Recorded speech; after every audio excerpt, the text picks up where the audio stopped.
The president of Belarus, Alexander Lukashenko, has defended the forced diversion of a Ryanair plane to Minsk, where a prominent critic on board was arrested.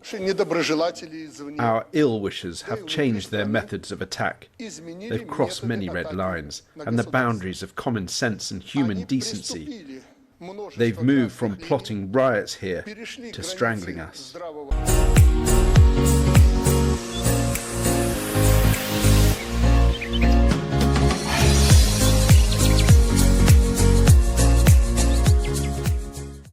So at first I was having a little bit of difficulty in trying to understand whether this country is in Europe or the Middle East. But as I did my research further, I discovered that it's in Europe, the eastern part of Europe, almost in the Middle East.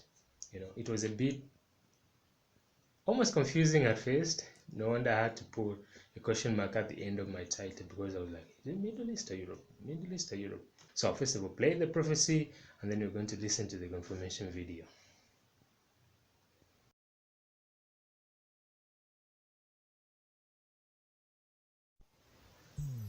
There's an insider on that plane who has misinformation,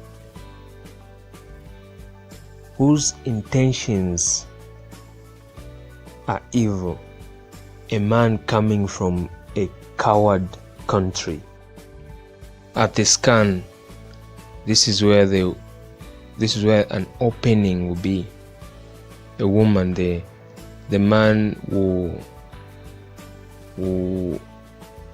sleep with the woman and pay her money so that the following day they would pass through, and that's how they managed to get through. To the tension elevating in the head, there is no excuse. The sole fault is with the man who packed the load. The president of Belarus, Alexander Lukashenko, has defended the forced diversion of a Ryanair plane to Minsk, where a prominent critic on board was arrested. The EU and the UK have imposed new sanctions on Belarus following the detention of Roman Protasevich and his girlfriend on Sunday. Our Moscow correspondent Sarah Rainsford has more details. In Minsk, appearances are deceiving. This is a country in deep political turmoil. We were heading to meet a woman just plunged into the heart of it. She asked to meet in the open, on the edge of town, because Anna's daughter is now in a KGB prison, arrested with her opposition activist boyfriend when their flight over Europe was diverted by force to Belarus. The last Anna heard from Sofia was a text message. It just said "Mum." The next was a video confession taped by her interrogators. It seems clear it was done under duress. Anna is still reeling. We are in such a state that we keep saying to each other, this can't be happening. We don't believe it's happening to us, to our daughter.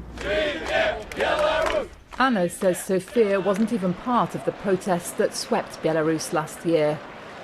As Minsk turned red and white, with crowds calling for President Lukashenko to go. 9 months on, everything has changed here. The mass arrest of opposition supporters and people's own fear have cleared the streets of protesters. But Alexander Lukashenko is still very much in power. And today he made a defiant address to the nation from right here in the country's parliament. He called new sanctions over the diverted plane a Western plot to try to topple him. Our ill-wishers have changed their methods of attack. They've crossed many red lines and the boundaries of common sense and human decency. They've moved from plotting riots here to strangling us. It's no surprise many Belarusians are keeping their heads down these days, as a new summer begins, very different from the last. Sarah Rainsford, BBC News, Minsk.